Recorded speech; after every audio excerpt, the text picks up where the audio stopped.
Donner à l'enfant sa place d'individu à part entière occupa une place centrale dans la vie de Françoise Dolto. Mais d'où est venue son incroyable détermination? Comment est apparue son audace constante pour donner à l'enfant sa vraie place de sujet?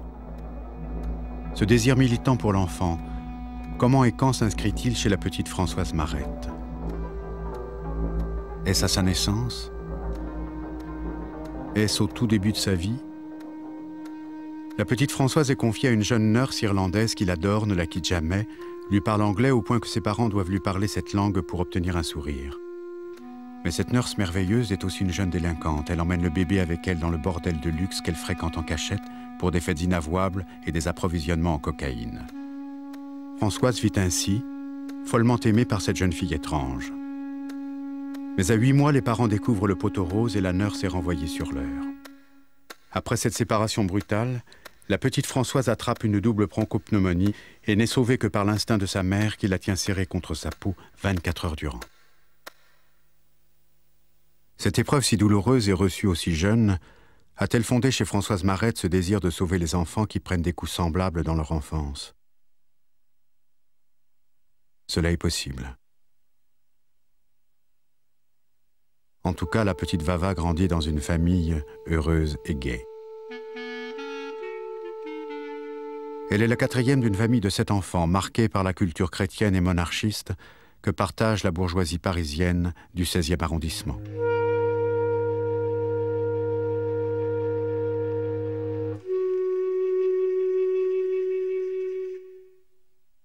Mais Françoise révélera elle-même plus tard qu'elle se sent alors sans réponse aux questions qu'elle se pose. Les nurses supportent mal son impertinence, ses questions, sa vitalité. Les crevettes demandent à être cuites vivantes, lui dit-on, et elle s'étonne que l'on comprenne le langage des crevettes. On se moque d'elle, mais on ne lui donne aucune réponse, et quand elle pose trop de questions, elle est privée de dessert. Je vois que je suis née trop tôt dans un siècle trop vieux, dit-elle à 8 ans. Solitaire et observatrice, elle vit tous les jours les difficultés de communication entre les enfants et les grandes personnes. Elle voit bien que certains adultes n'arrivent pas à comprendre et à se faire comprendre des enfants. Cela détermine sa vocation. Françoise affirme déjà qu'elle sera médecin d'éducation.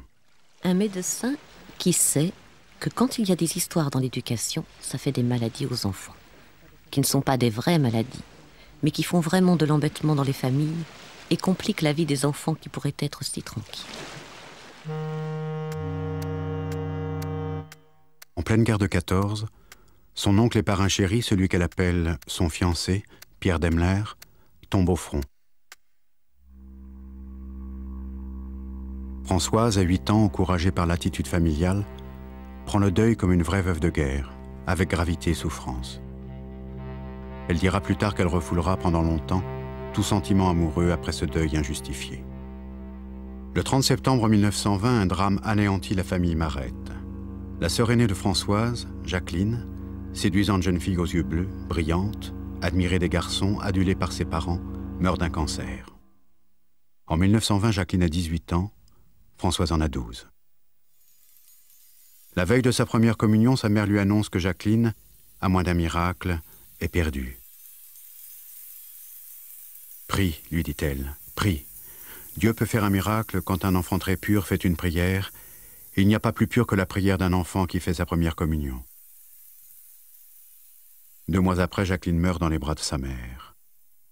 « Tu vois, tu n'as pas su prier. » Pendant 15 jours, elle refuse de voir Françoise, ne supportant pas que de ses 2 filles, elle n'ait pas été celle qui soit morte. Notre sœur aînée est morte à 18 ans, c'était une superbe fille qui est morte d'un cancer très rapidement. J'ai vu ma mère souffrir à tel point qu'elle ne pouvait pas tolérer de voir un handicapé dans la rue. Et j'étais à côté d'elle, comme ça, rétrécie de souffrance pour elle et pour l'enfant qu'elle injuriait avec la mère de cet enfant qui poussait la voiture. Si c'est pas malheureux de voir ça vivre et des beaux enfants qui meurent, quelle honte! Comme ça, et elle était dans les mois qui suivaient son deuil. Tu vois, quand on a vécu, moi j'ai éprouvé des choses comme ça tellement douloureuses, avec une telle compassion sur ceux qui souffraient, parce que je ne pouvais pas faire autrement. Rien ne sera plus comme avant dans cette famille, comme mise sous un éteignoir. Françoise, confinée dans l'appartement familial, ne sort que pour ses cours. Sa mère tente tout pour l'empêcher de réussir son bac, car avoir son bac pour une fille, c'était devenir immariable. Elle ne l'inscrit pas à l'examen, ne la réveille pas le jour des épreuves. « Je n'allais pas te réveiller puisque je ne veux pas que tu passes ton bac imbécile, lui dit-elle. » Pourtant, Françoise réussit son bac à 16 ans. Elle parle maintenant de faire médecine. Refus catégorique de sa mère, qui consent toutefois quelques années plus tard aux études d'infirmière. Son envie de s'inscrire en médecine ne la lâche pas. Elle annonce un jour à sa mère « Rien ni personne ne m'empêchera de faire médecine ». J'aurais dit je m'installe dans un bordel que ça n'aurait pas été pire quand j'ai décidé, alors qu'on le savait de longue date, puisque depuis l'âge de 8 ans j'avais dit que je ferais la médecine, mais quand j'ai décidé, j'ai dit qu'à 25 ans personne ne m'en empêcherait, ben, ça a été un Trafalgar épouvantable, non pas pour mon père, mais pour ma mère qui pensait que vraiment je pourrissais ma vie, que je devenais une personne complètement hors la loi, une marginale définitive. En 1931, Françoise a 24 ans. Elle a enfin réussi à s'inscrire en première année de médecine.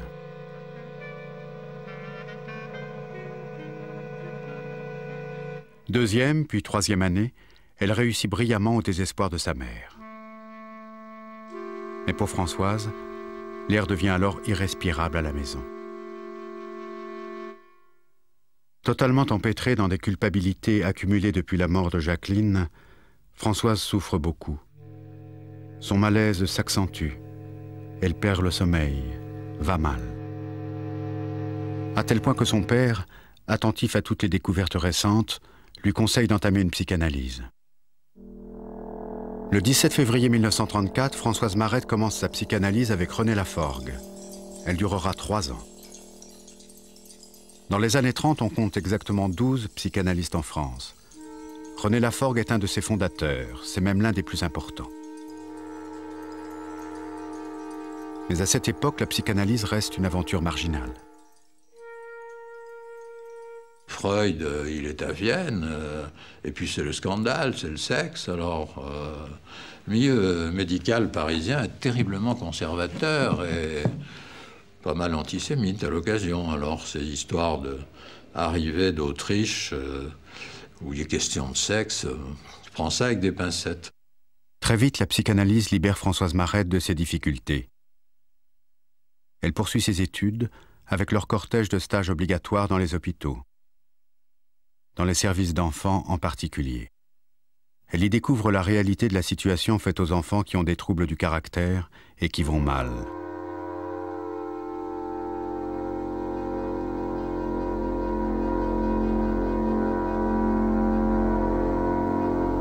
Car dans les années 30, que se passe-t-il pour les enfants qui ont des difficultés psychologiques au début de leur vie? À l'époque, on les hospitalise quand ils sont bruyants, violents, et sinon, tant qu'ils sont supportables en famille, on les garde en famille.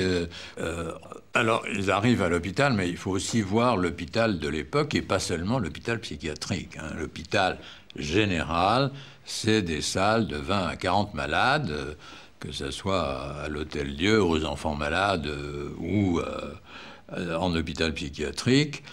Et puis, là-dessus, on fait beaucoup d'examens pour essayer de comprendre. C'est une période de recherche très importante. Et puis, on a alors des entretiens. On sait déjà que la parole est un bon moyen de traitement, mais on a extrêmement peu de médicaments. On a les séquelles de la vieille pharmaceutique à base de plantes, la valériane, la jusquiame, le tilleul, on donne des bains de tilleul, enfin, toutes des choses qui paraissent aujourd'hui délirantes, mais qui à l'époque étaient tout ce qu'on avait, on n'avait pas plus.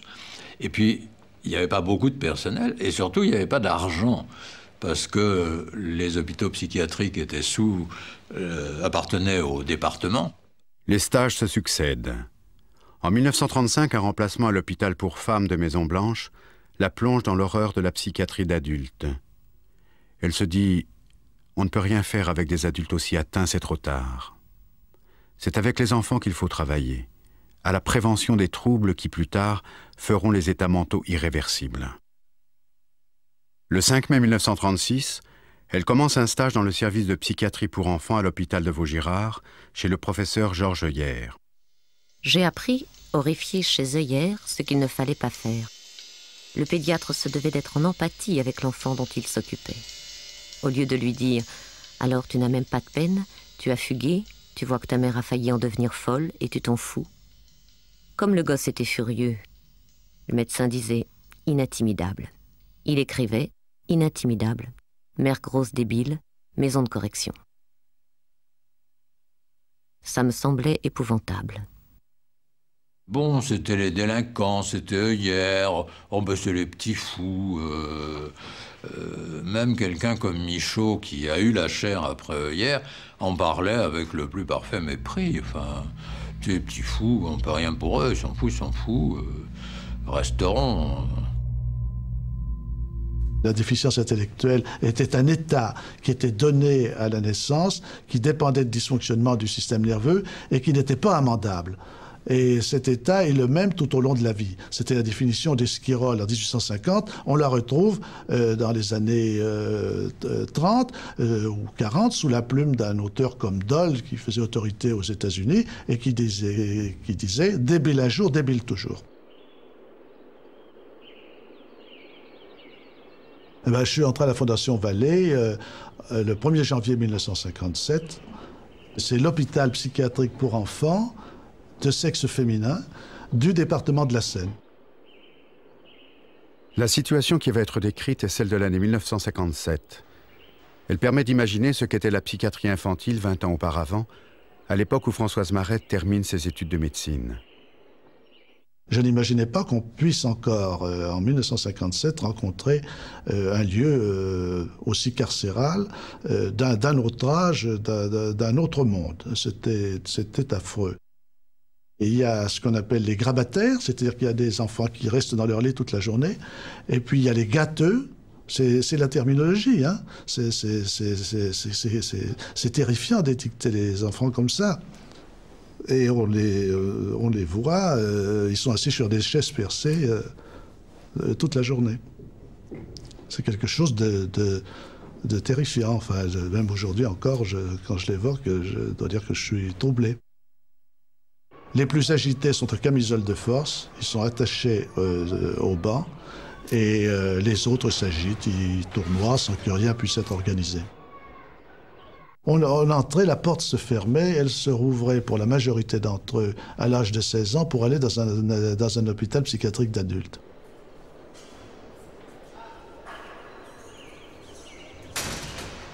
En 1937, Françoise Marette termine sa psychanalyse avec René Laforgue, qui a été impressionné par les qualités de cette jeune étudiante. Il la pousse à devenir elle-même analyste.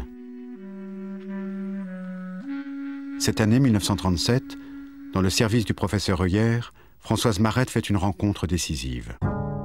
Celle qui m'a mis le pied à l'étrier, si je peux dire, c'est Madame Morgenstern. Madame Morgenstern était une analysée de Freud, qui était à Paris et qui s'occupait, c'est la première psychanalyste qui s'est occupée d'enfants en France. Elle était chez le professeur Heuillère. Moi, j'y étais externe à ce moment-là. Et grâce à elle, j'ai été à même, parce qu'elle m'avait chargé, elle avait beaucoup de travail, elle m'avait chargé d'écouter les enfants, rien, pas d'autre chose que de les écouter. Et c'est... Pour un médecin, j'étais psychanalysée, bien sûr, mais je ne voulais pas du tout devenir psychanalyste à l'époque. Je voulais devenir médecin d'enfants, pédiatre. Et pour un médecin qui a toujours comme idée, qui a à faire quelque chose devant quelqu'un qui souffre, c'est tout à fait nouveau de n'avoir qu'à écouter, et seulement écouter, et de se faire admettre par l'enfant comme quelqu'un qui l'écoute, et de s'apercevoir que cet enfant vous attend d'une séance à l'autre, alors qu'on ne lui répond jamais rien. Et au début, c'est comme ça, surtout quand on apprend son métier, et que, je dois dire, on ne l'observe pas à la façon dont les médecins observent, c'est-à-dire on ne scrute rien du tout. À partir de cette époque-là, pour Françoise Marette, la psychanalyse et la pratique de la médecine deviennent indissociables. À l'hôpital des enfants malades, elle tient tous les jours la consultation des urgences. Elle y voit toutes les sortes d'enfants. Les enfants dont les autres internes en avaient marre et n'en voulaient pas. Ils en avaient marre parce qu'ils faisaient des mares de pipi. Ils avaient beau supprimer la boisson, gronder, menacer de couper Zizi, tout ça ne faisait rien du tout. Alors ils disaient « Nous avons là une consoeur qui s'intéresse beaucoup au pipi au lit. Allez donc la chercher. » Parce que j'étais à la consultation de la porte, une personne un peu farfelue que tout le monde aimait bien, qu'on trouvait drôle, qu'on était tranquille quand on lui laissait sa garde. J'étais sympathique, et moi j'avais en sympathie tout le monde. J'essayais d'expliquer à tous le rôle du psychique dans le somatique. Alors certains écoutaient, d'autres pas. Ça a fait son chemin, mais à l'époque, c'était absolument révolutionnaire. J'étais celle qu'on appelait la folle. 1938. Françoise Marette renonce à un avenir hospitalier par aversion pour le carriérisme stérile qui règne dans la hiérarchie hospitalière de l'époque. Elle préfère agir plus vite et s'installer comme médecin d'enfants.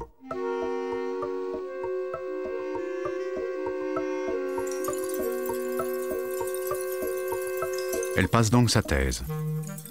Et ce n'est pas l'habituelle thèse formelle.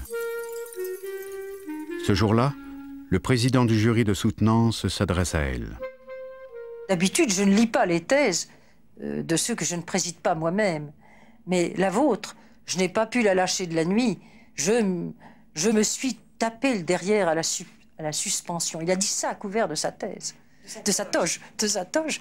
Il a dit ces mots vraiment vulgaires. Et alors, ma mère, elle a sorti, il a bien raison, une thèse sur la... Elle n'avait pas lu encore. Une thèse sur la psychanalyse, ça ne peut être que de la cochonnerie. Dans les semaines qui suivent la publication, beaucoup hurlent de rire. Mais le docteur Françoise Marette reçoit aussi de nombreuses lettres enthousiastes. Parmi celles-là, une est signée Jean Rostand. Il veut la rencontrer. « Je n'ai rien lu d'aussi intéressant depuis Freud », lui dit-il. Elle lui rendra souvent visite dans sa retraite de Ville d'Avray. Que dit-elle de si révolutionnaire dans cette thèse intitulée « Psychanalyse et pédiatrie » ? L'intelligence est étroitement liée à l'affectivité. On peut donc faire sortir un enfant de sa prétendue idiotie. Les symptômes quotidiens tels que les tics, les bégaiements, les pipis au lit, les fugues, révèlent des problèmes inconscients tout à fait guérissables. Elle développe surtout sa théorie des castrations symboligènes. Dans le développement d'un enfant, explique-t-elle, il y a des étapes naturelles communes à tous les enfants. Ce sont des épreuves qui l'aident à grandir, et cela selon un schéma qui se répète. Ce sont des castrations dans le sens où des désirs de l'enfant lui sont interdits, par exemple, continuer de téter, mais sont remplacés par des propositions plus intéressantes qui le rendent plus grand et lui apportent des plaisirs plus importants. Dans notre exemple, ne plus téter pour commencer à parler. Elle explique qu'un pédiatre devrait absolument connaître tout cela pour soigner les enfants. L'intelligence des hommes du XXe siècle s'est ouverte non seulement à l'énergie de la matière et à la recherche de sa maîtrise, mais aussi à celle de la puissance inconsciente de la libido. Le sentiment de la responsabilité n'en est que plus grand. Je dédie ce livre aux pédiatres. C'est le premier livre qui, au fond, est fondateur en France de ce que va devenir la psychanalyse d'enfant. C'est la première fois qu'on définit ce que doit être le cadre de la psychanalyse d'enfant.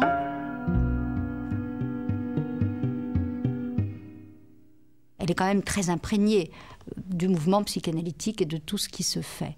Mais elle invente quelque chose de tout à fait nouveau et qui vient d'elle et qui vient de son rapport à l'enfance, de ce qu'elle a gardé d'enfant en elle. Ce qui me frappe, c'est l'actualité de cette thèse. Ça m'a vraiment frappée parce que j'avais l'impression qu'on pourrait tout à fait aujourd'hui écrire absolument la même thèse et que ça serait aussi révolutionnaire et que ça secouerait autant les choses que ça les secouait en 1939 quand elle l'a publiée. Il y a une préface qui est extrêmement intéressante parce qu'elle dit des choses qu'on pourrait redire aujourd'hui exactement pour défendre la psychanalyse. Elle vous raconte toujours qu'il y a eu 52 médecins généralistes ou même psychiatres pour dire oh mais ça passera. Bon, alors il y a ça, il y a le côté c'est nerveux, etc. Bon, et elle parle de ça, Françoise, en 1939, et elle dit quand on dit ça et qu'on ne prend pas en compte la souffrance psychique, c'est comme si un chirurgien se contentait de mettre des pommades sur un abcès au lieu de le vider.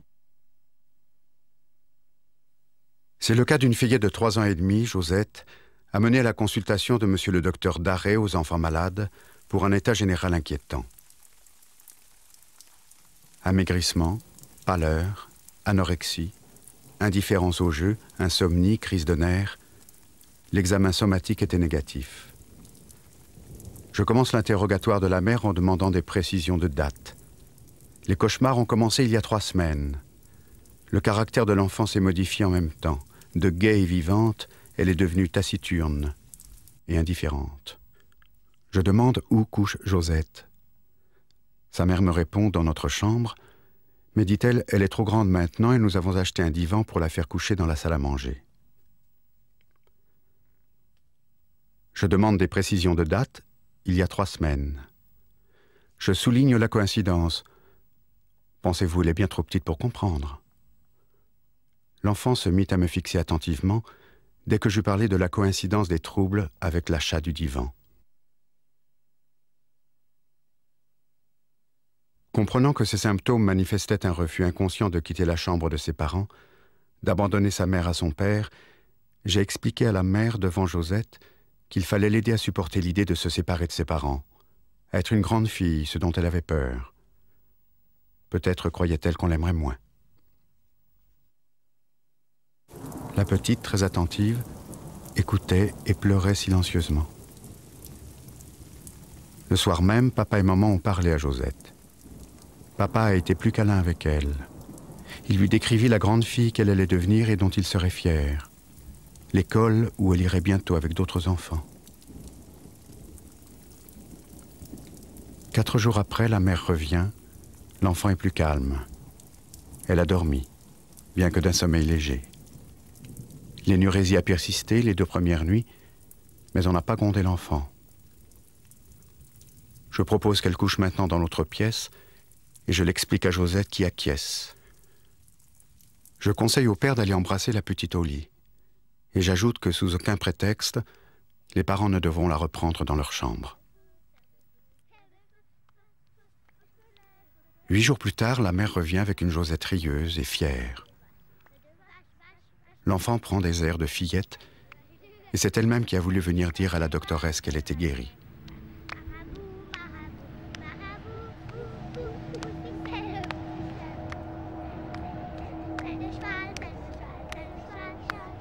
Ce qu'il y a, c'est que derrière un symptôme, il y a une raison qui produit ce symptôme. Moi, je dis en général très bêtement que au fond, la psychanalyse, c'est comme la plomberie ou l'électricité. Enfin, je veux dire, s'il y a quelque part un fusible qui saute, il y a effectivement 2 solutions. Ou bien on remplace éternellement le fusible qui va éternellement sauter, ou bien si celui-là tient, il va sauter ailleurs, ou bien on cherche quelle est l'origine de la panne. Bon, au fond, la psychanalyse, ça consiste à chercher l'origine de la panne. C'est pas plus compliqué que ça. Et moi, je m'étonne toujours énormément que cette espèce de logique qu'aurait n'importe quel électricien qui ferait bien son boulot, un soignant d'enfant quel qu'il soit puisse pas l'avoir. Enfin, c'est évident qu'il y a une raison quelque part. Si on trouve pas la raison, ça ressautera de toute façon.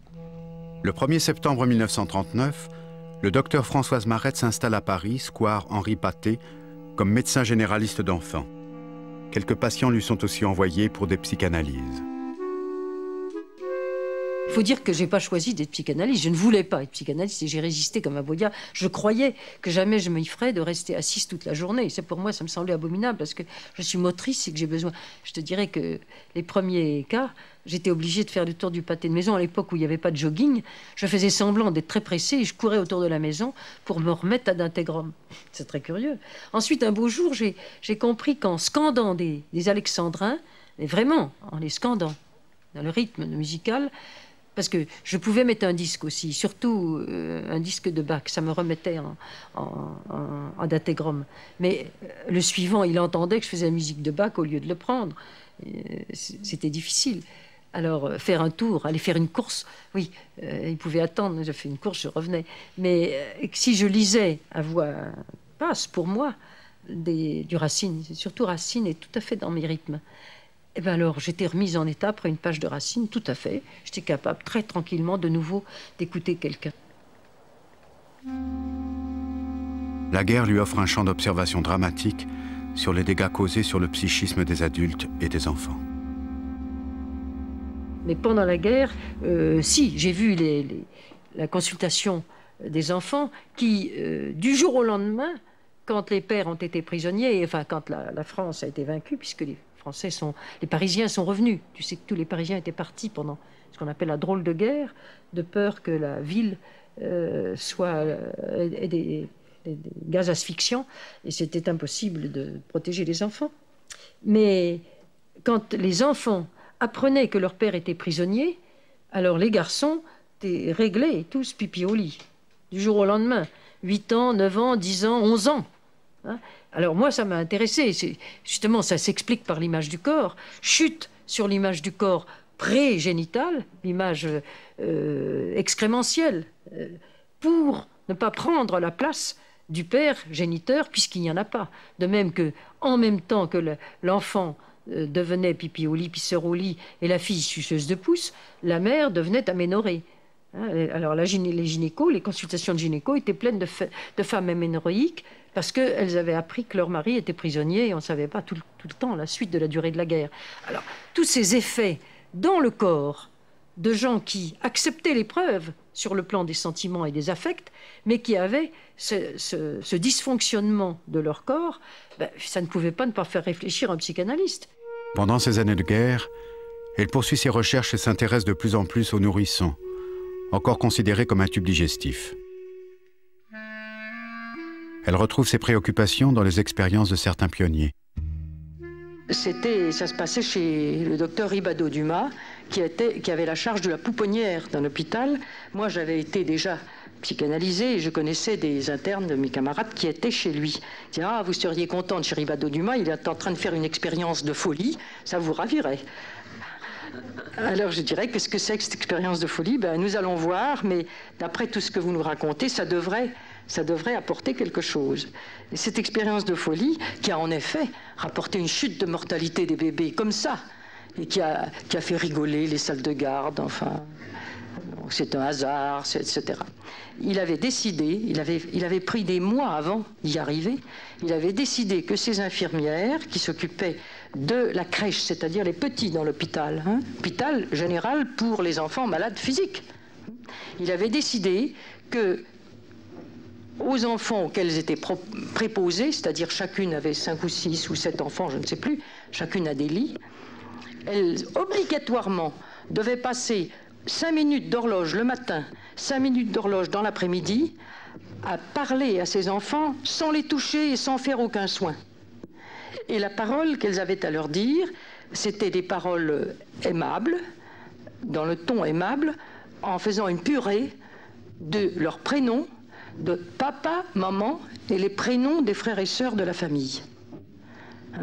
En leur disant, il est gentil, il n'a pas vu maman, il n'a pas vu papa, mais ils vont les voir, papa, maman,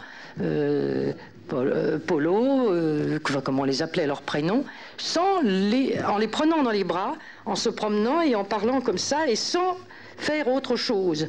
Ce qui était pour des infirmières révolutionnaire, parce qu'il faut toujours faire quelque chose. Il faut apporter quelque chose, il faut pincer, il faut caresser, il faut toucher, il faut donner un soin, mettre le thermomètre, pipi caca, n'importe quoi, il faut faire quelque chose. Et là, non. Et alors les enfants trop fébriles, qu'on pouvait vraiment même pas déranger de leur berceau, elles se mettaient à côté et parlaient avec cette voix sans les toucher, sans les prendre dans les bras, parce qu'ils avaient 40, ils avaient 39, c'est tout malin. Et là on a vu, ils ont assisté en un mois. Au bout d'un mois, la mortalité infantile de ce service dans Paris a chuté comme ça par rapport à l'autre mortalité. Le nourrisson s'était bien emballé dans ses langes, s'était prié de dormir. Quand ça criait, ça avait faim, on lui donnait de la nourriture. Le nourrisson s'était prié d'être sage et tranquille dans son berceau. Bien. Et alors, il y a une histoire très spectaculaire et significative. C'est l'histoire de ce qu'on appelait les coliques idiopathiques du nourrisson. Bon. Il y avait certains nourrissons qui avaient la diarrhée et on ne savait pas pourquoi. On pouvait leur donner de l'eau de riz, qui était le médicament de l'époque, on pouvait leur donner toutes sortes de choses. Ils avaient quand même la colique. Et puis, ça s'arrêtait au 3e mois, toujours. Alors, bon, les pédiatres de l'époque faisaient patienter, on avait un beau nom, colique idiopathique du nourrisson. Idiopathique, ça veut dire qu'on ne sait pas d'où ça vient, enfin, c'est ça le sens. Et sans les travaux de Soulet, qui est aussi un élève de l'équipe œillère tout autour et de son entourage, ou en regardant les nourrices à la paix d'Enfer Rochereau, ils ont découvert que les mères ou les nourrices de ces gosses ne savaient pas les tenir. Elles les tenaient comme on tiendrait une pièce de porcelaine ultra précieuse. Alors ils leur ont appris à tenir leurs gosses affectueusement contre leur corps, etc. Et au miracle, la colique idiopathique du nourrisson a disparu. On parlait à Raguegue, Mimi, Ferreri et Tamamé. On parlait nourrisson, ce qui était parfaitement bêtifiant. Et les gens qui parlaient normalement à un enfant n'ayant pas encore le langage normal, hein, étaient regardés avec stupeur. En février 1942, Françoise Marette épouse un médecin russe, Boris Dolto. Françoise et Boris auront 3 enfants, Jean, Grégoire, Catherine.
À cette époque, Françoise Dolto avait déjà fait la rencontre de Jacques Lacan. Mais c'est après la guerre que leurs relations deviennent importantes. Elle admire l'originalité de la pensée de Lacan et trouve dans son audace conceptuelle un encouragement à développer ses propres théories et un écho à ses propres audaces cliniques. Liées par une très forte estime, ces 2 figures centrales de la psychanalyse en France se soutiennent et partagent les mêmes combats dans les querelles d'école qui rythment la vie des psychanalystes jusque dans les années 70.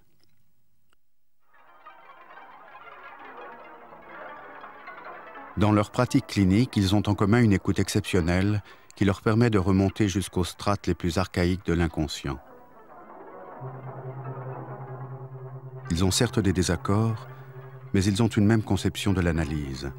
Et quand Françoise Dolto prétend ne pas comprendre ce que Lacan écrit, celui-ci répond « Tu n'as pas besoin de comprendre puisque dans ta pratique, tu fais ce que je dis. » À tel point que s'établit aussi entre eux une relation dans la clinique, Lacan adressant parfois à Dolto ces cas difficiles. C'est aussi à cette époque que Françoise Dolto trouve les premières pistes d'une invention théorique majeure, sa théorie de l'image inconsciente du corps, ce concept moderne par lequel elle prolonge Freud et Lacan, en fait une vraie théoricienne de la psychanalyse. Pendant la guerre est arrivée l'histoire de cet enfant séparé de sa mère par des kilomètres, parce qu'elle était partie pour elle avait une infection post-partum, et l'enfant était déjà retourné dans la ferme, et la femme a été reprise par un moyen de locomotion très difficile dans les départements pendant la guerre et pendant l'hiver, et cet enfant ne mangeait pas. Ça faisait 3 jours que ce bébé, de 3 jours, c'est-à-dire il avait 6 jours, il n'avait pas mangé depuis l'âge de 3 jours, impossible de lui faire avaler une goutte d'eau. J'ai dit, mettez-lui, sachant que l'image du corps de l'enfant, il ne la connaît que par l'odeur de sa mère, redonnez-lui l'odeur de sa mère, allez chercher. J'ai dit ça au papa, qui était un agriculteur, allez chercher le linge que porte votre femme, emportez-le dans un papier opaque, papier à fleurs par exemple, et amenez-le, mettez-le autour du bébé, autour du cou du bébé, je suis sûre qu'il mangera. En effet, il a avalé le biberon immédiatement. Il avait reconnu son cavum, son intérieur existait puisqu'il avait l'odeur qui est le désir par rapport aux besoins.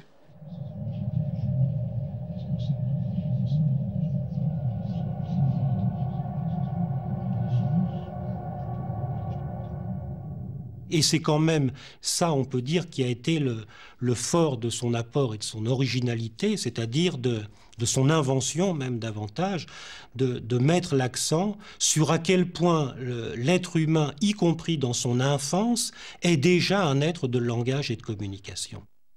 En exagérant un peu les choses, on pourrait dire que le petit enfant, il est dans une gloutonnerie de langage.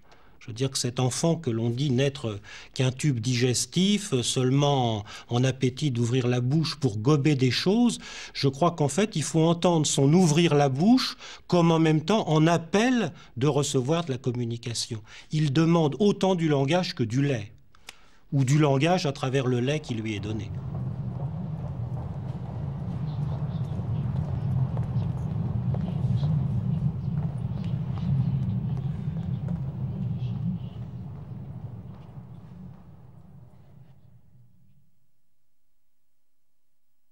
L'enfant arrive dans un monde de langage. Il est anatomiquement et génétiquement, et il faut l'espérer socialement, destiné à parler. Je dis il faut l'espérer parce que on connaît ces enfants qui sont par exemple les enfants sauvages, qui socialement sont arrivés dans un monde où le langage humain n'existait pas.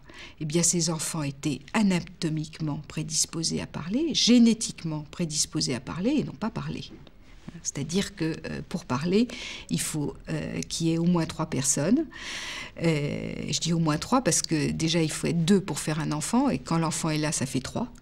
Que déjà, on peut parler d'un monde social, évidemment, et que sans cette société qui parle, l'enfant ne parlera pas. Bien. Donc, il est prédisposé à parler, et il arrive dans un monde où ça parle. Et il va également percevoir avec tous ses sens, la vue, l'odorat, le toucher, tout ce qui l'entoure. Et il semble que pour l'individu humain, la parole qu'on lui adresse soit le meilleur moyen qu'on ait trouvé pour lui permettre d'ordonner ce qu'il perçoit.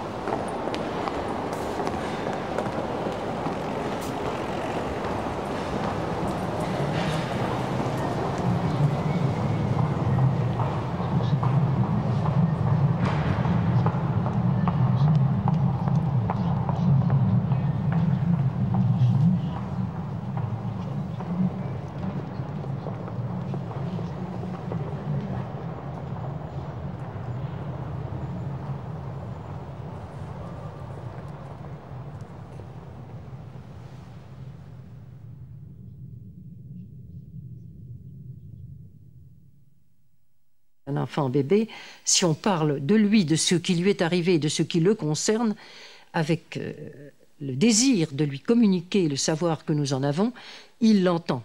Il en a l'entendement. Comment, nous ne le savons pas, mais ça est signé tous les jours de l'apaisement des symptômes d'un enfant qui souffre de quelque chose qui lui est arrivé pendant l'accouchement ou après et qui ne lui a pas été expliqué et qu'il est en angoisse si on ne lui dit pas.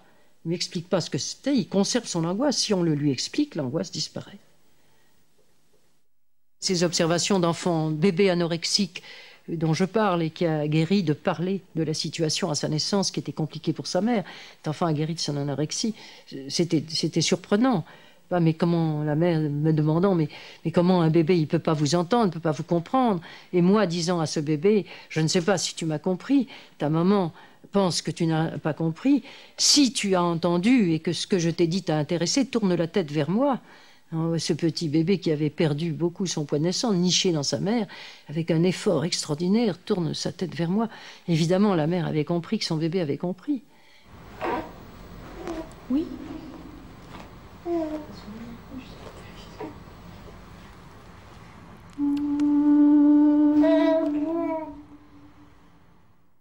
On on en est aujourd'hui à une époque où c'est devenu une banalité, ou presque une banalité, n'exagérons pas, que de considérer qu'il y a une vie in utero, que le fœtus in utero est réceptif au monde qui le caractérise, qu'il entend les voix, enfin qu'il y a même maintenant des techniques aptonomiques qui permettent comme ça de nouer un dialogue corporel et langagier avec le fœtus in utero. Mais bon, on peut dire que là, Françoise Dolto a été, dans ces matières-là, une pionnière. À l'époque où elle a commencé à dire qu'on pouvait parler aux petits-enfants, par exemple, y compris aux enfants qui n'avaient pas la parole, c'est devenu aujourd'hui comme une tarte à la crème, mais elle est bien celle qui, là, a amené cette idée du sujet d'avant le sujet, si vous voulez.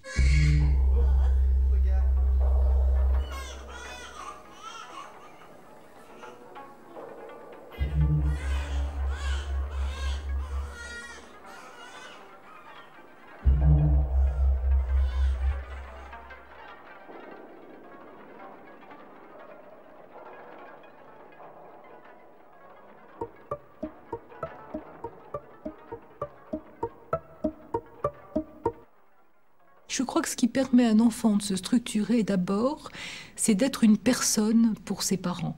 Alors quand on dit ça, ça a l'air abstrait, mais c'est d'être vraiment quelqu'un, pas un morceau de papa ou un morceau de maman, une vraie personne. Ça se traduit simplement par le fait que quand on est dans une pièce, eh ben, on met le bébé dans la pièce et puis on lui parle et puis on lui raconte ce qu'on fait. On s'adresse à lui. Il compte vraiment comme une personne. Il n'est pas là comme une chose qu'on dépose dans sa chambre et on ferme la porte. Je crois que c'est essentiel, ça. Alors ensuite, ça se décline tout au long de la vie de tas de façons. Ça veut dire qu'on va lui demander ce qu'il veut manger. Par exemple, qu'on va tenir compte de son appétit quand il est nourrisson. Qu'on va pas le gaver parce que le docteur ou maman a décrété qu'il fallait qu'il prenne tant de trucs. S'il n'a pas faim, il n'a pas faim. Puis après, s'il n'aime pas telle chose, il n'aime pas telle chose. On va pas non plus lui faire des menus à la carte, mais il a le droit de ne pas aimer quelque chose. Il prendra du plat suivant, comme disait Françoise. Elle disait toujours qu'elle faisait des ordonnances comme ça aux enfants qu'on amenait pour des problèmes qu'il y avait à voir avec l'anorexie. Elle disait il aura le droit de manger aussi peu ou pas du tout, autant qu'il veut du premier plat, et puis s'il n'en veut pas, on passera au suivant sans punition, et puis sinon du dessert, et s'il veut rien manger du tout, il mange rien du tout. Voilà, c'était l'ordonnance pour tous les repas. Mais ça va loin, parce que ça veut dire qu'on considère qu'il est une personne qui a un désir. Oui. Qu'est-ce que tu veux dire? Oui. Mais quand on discute, on enlève le doigt de la bouche. Elle aime beaucoup discuter. Ah, oui, c'est ça. Vous savez que beaucoup de vomisseurs sont les enfants qui voudraient parler. Et qu'ils croient qu'en vomissant, ça les fait parler. C'est pour ça qu'ils mangent plus pour avoir de quoi parler. Il vaut mieux que leur parler plutôt que de leur donner à manger. Ils aiment mieux ça. Mais pourtant, souvent, quand elles vous réclament, oui, c'est très possible qu'elles vous réclament de parler avec elles plutôt que de manger. Et que vous en êtes pas rendu compte. Ça m'étonne, si elle a besoin de manger, qu'elle le rende. Moi, je crois qu'elle a besoin de conversation. C'est une enfant qui est très avide de conversation. Ça se voit déjà. Mais on lui parle énormément, alors je sais pas. Non, mais vous, quand vous êtes occupé d'elle, pas au lieu de repas, avec quelque chose, lui dire tiens, voilà, je joue, ça c'est ton biberon, mais peut-être qu'elle le prendra même pas, elle voudra jouer avec. C'est très possible. Il y a beaucoup d'enfants, c'est à partir de 3 mois et demi. Ils ont besoin de conversation. Après le repas énorme, pendant au moins 10 minutes. Et d'être couchés seulement quand ils ferment les yeux. Oui. Et alors après, quand ils se réveillent, ils sont très sages. Parce qu'ils ont le souvenir de la conversation et très vite, ils font des arreux. Tout ce qu'on leur a dit, ils le disent, ils le répètent tout seuls pour s'occuper. Combien de fois vous êtes venu déjà à la maison verte? C'est la première fois. Françoise Dolto dira plus tard que c'est en ayant observé ses propres enfants bébés qu'elle avait compris qu'avant même d'avoir la parole, les nourrissons comprennent tout ce qui est important. Grâce à cela, elle ose soigner des bébés par la psychanalyse. Les résultats sont stupéfiants. Elle est la première à ouvrir ses consultations à l'hôpital, puis son cabinet, à des cures psychanalytiques de nourrissons, et c'est la seule activité clinique qu'elle voudra absolument garder jusqu'à sa mort. On peut faire une psychanalyse avec un nourrisson, et je préfère cette expression « avec » que psychanalyse de nourrisson. Je ne crois pas avoir jamais prétendu faire de la psychanalyse de nourrisson. qu'est-ce qu'on peut faire avec un nourrisson? On peut faire des tas de choses. La première chose qu'on puisse faire, c'est de le considérer comme un individu à part entière. Et aussi de considérer que tout ce qu'il exprime, qui n'est pas du langage avec des mots, puisque en raison de son âge, il ne peut pas prononcer des mots, tout ce qu'il exprime vient de lui, de sa personne, et que donc on peut essayer de le comprendre. Les raisons pour lesquelles un nourrisson est adressé, par exemple, à ma consultation, c'est avant tout des troubles organiques. Alors ces troubles organiques, c'est les troubles de peau, ce sont les troubles respiratoires, énormément de dysfonctionnements respiratoires. C'est aussi, bien sûr, ce qu'on appelle les troubles du comportement, c'est-à-dire troubles du sommeil, des troubles aussi que je crois on n'aurait pas signalés il y a quelque temps. Par exemple, certains enfants me sont adressés parce qu'ils ne gazouillent pas. Ce qui est tout à fait extraordinaire parce que dans une institution d'enfants, pour remarquer l'enfant qui ne gazouille pas, il faut être très attentif. Et quand on l'a remarqué, pour considérer que c'est un motif de consultation, il faut vraiment un long travail d'élaboration. Or, il se trouve que parfois, ces enfants qui ne gazouillent pas ont des troubles qui risquent de devenir extrêmement graves. Et la possibilité de consulter très précocement a certainement une valeur préventive pour des troubles ultérieurs. L'enfant est en face de moi ou à côté il est en face lorsqu'il peut déjà s'attabler, poser ses mains sur la table par exemple, et à côté lorsqu'il est encore plus petit et que nous pouvons simplement échanger des regards et des paroles. C'est tout simple, hein. C'est strict et simple. L'enfant exprime ce qu'il a à dire dans une sorte de langage qu'on pourrait qualifier de préverbal. C'est-à-dire que tout est à interpréter. Le regard, la mimique, la position ou les changements de position, les pleurs, les troubles qui ne sont pas forcément des troubles, mais les manifestations corporelles, la toux, un détournement de tête, une quinte plus forte à ce moment-là qu'à un autre, tout est à interpréter. Alors, on ne peut pas tout interpréter car on ne comprend pas tout, mais tout est au moins à commenter. C'est-à-dire, tu es en train de tousser, peut-être que tu veux me dire quelque chose comme ça, et avec, évidemment, le psychanalyste nourrit, entre guillemets, sa compréhension de ce qu'on lui a raconté de l'histoire de cet enfant, de ce qu'on lui a raconté préalablement, mais en présence de l'enfant, et va essayer de faire du lien.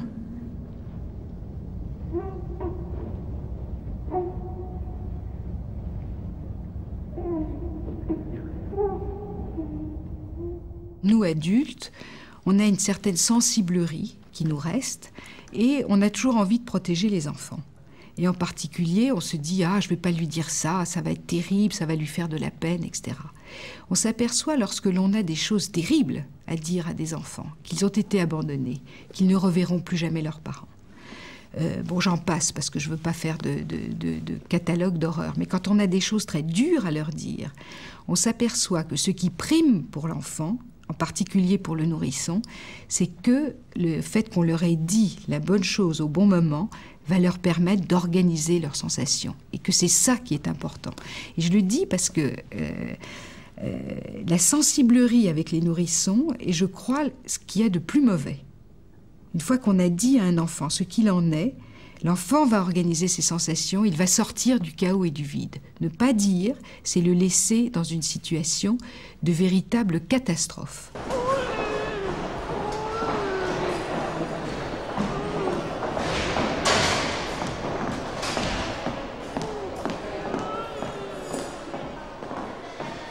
J'ai connu un enfant abandonné à l'assistance publique à 3 semaines.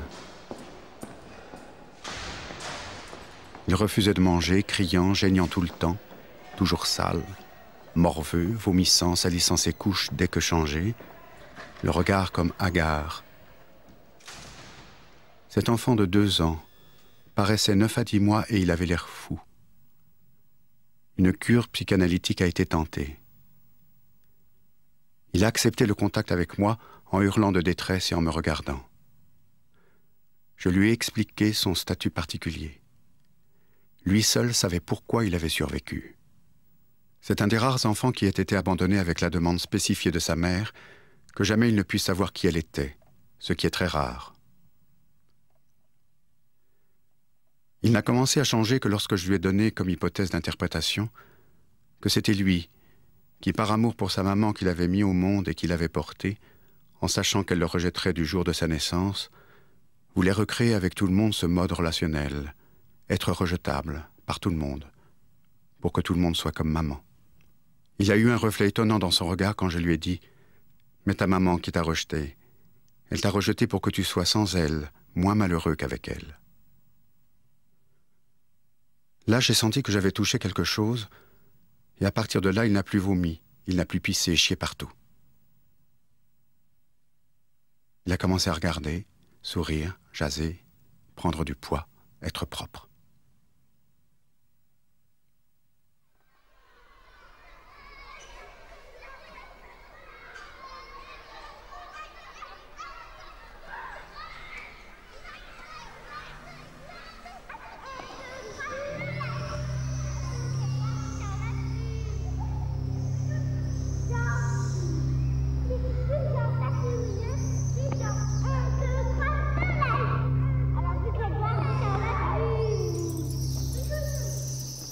Dada